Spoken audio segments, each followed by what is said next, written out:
Today in video 6, the mysteries behind the labor market.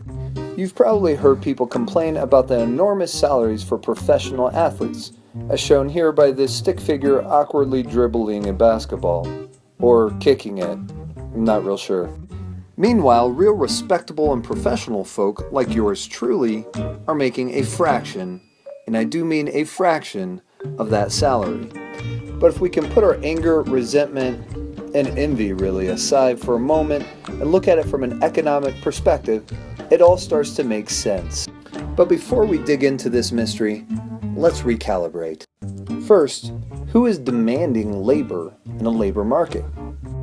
It's actually businesses that bring the demand into the labor market because they want to acquire labor in order to produce the goods and services that they want to produce. Because you can't produce burgers without somebody to flip them. So if businesses are the demanders of labor, who's supplying this labor to the market? Well, if we truly own our own labor in this economy, the answer is you, and me, and anyone else that falls into the category of households. So really what I'm trying to say is the labor market is just like a product market, except that the suppliers are different, the demanders are different, and prices aren't prices at all. They're actually wages. Oh yeah, wages. Wages are actually the price of labor. It's the money that businesses pay households in order to acquire their labor, and the market determines it.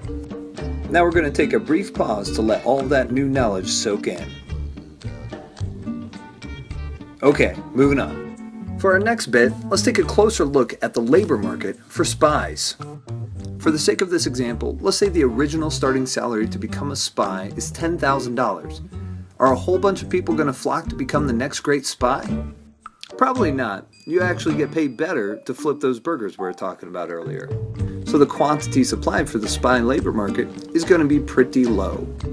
Now let's say for whatever reason, the salary goes up to $150,000 for spies. What's going to happen to the quantity supplied for the labor market for spies? Of course, crowds of people are going to flock to supply their labor to this market, apparently on a boat of some sort. If that sounds familiar, it should. That's the law of supply. When wages go up, households are going to supply more labor into the market because higher incomes will be had. And when wages go down, there's going to be fewer households that supply their labor to the market because income will go down. Now let's flip perspectives and look at this from a business vantage point.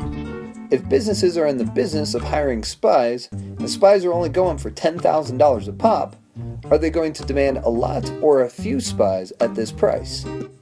Of course, the demand will be up, way up, because that's a super cheap spy. However, if the wages rise to $150,000 for whatever reason, are businesses going to demand more or fewer spies at this price? Probably a lot fewer, because that's a very high price for a spy. That's right, the law of demand applies to businesses in the labor market, where if wages go up, businesses will demand fewer, and if wages go down, businesses will demand more. And of course, like any market, it's a negotiation between the demanders and the suppliers that determines the wage. Allow me to introduce the master of disguise, Carl. Carl is representative of all spies in the labor market. Now, Carl's mom told him that he is the best at what he does, and so he wishes to sell his spy expertise to the market for $200,000, because that's what he believes he is worth. This is We Spy For You Corporation. It represents all corporations or businesses that are in the market for purchasing spies. After crunching the numbers, they hope to acquire a spy for $15,000 a year. Now let's look at the magic of the market. Let's say that Carl sees a job opening for We Spy For You Corporation and decides to apply. Carl jumps right in and offers his services to We Spy For You Corporation for $200,000, which, he assures them, is quite a discount. We Spy For You Corporation comes back with an offer of $15,000 because that's the, quote, best they can do, end quote.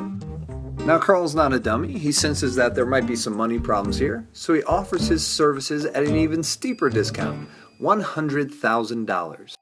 And We Spy For You Corporation is like, hey, we can offer you $30,000. I know it's not $100,000, but at least you'd have a job. With the voice of his mother ringing in his ear telling him to please get a job and move out, Carl decides that he's going to give his final offer of $50,000. Impressed by his persistence and a little uncomfortable with his crying, We Spy For You Corporation agrees and offers the job to Carl. And they celebrate by breaking the ceremonial piñata. With the power of the market, both the business and the laborer walk away relatively happy. Now let's take a look at this in graphical format. On the y to the sky axis we have wage, not price, but wage. On our x-axis we have the quantity of labor. We have our classic downward sloping demand curve and upward sloping supply curve. But remember, the roles are switched. Our suppliers are households and our demanders are businesses. We can see that their interests are aligned, where the quantity supplied and the quantity demanded is equal at the intersection equilibrium here. If we dash over, we see that our wage is wage 1, or WE. And if we dash down, we see that our labor is quantity 1, or LI. As a result of these interacting demand and supply curves, we'll have just enough laborers in this market, and they will be getting paid a relatively fair wage as long as the market has decided it. So remember the high wage for the professional athlete? Well, think of it this way. There is a very limited supply of professional level athletes, and there's a huge demand to consume their athletic feats on the television or at a stadium. As a result of this interaction, the wage is negotiated way up. And so really, we can't be angry about it anymore. It's just how the market works. So is there any hope for the spies that their wages would continue to go up? In other words, what could cause these things to change? Well, what do you think would happen to wages if the government gets really into spying on people? Like really into it. Like global, worldwide, watching everybody, everywhere, all the time kind of into it. But we'll get into those changes and more in our next video. For now, let's end it.